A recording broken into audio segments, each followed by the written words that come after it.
একজন মেয়ে বিয়ের আগেতে দিনদার কিনা কিভাবে বুঝবেন? এটার মতো কঠিন কাজ আল্লাহর জমিনে খুব কম আছে।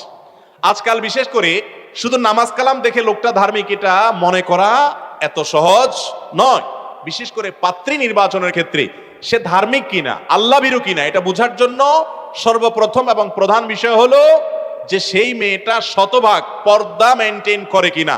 পর্দা বলতে বোরকা পরা না, পর্দা বলতে হাত মোজা পা মোজা না, পর্দা বলতে তার জীবনে সামগ্রিকভাবে মাহরাম নন মাহরাম মেনটেন করে কিনা। মাহরাম নন মাহরাম মেনটেন বুঝেন?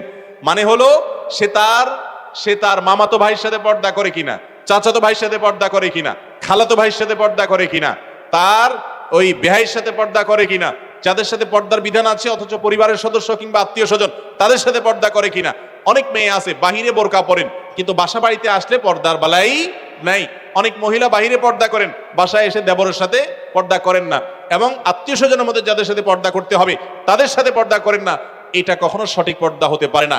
একজন মেয়ের দিনদারিতার প্রধান দিক হলো তিনি আল্লাহর ফরজ বিধানটাকে বুঝে মানার চেষ্টা করেন।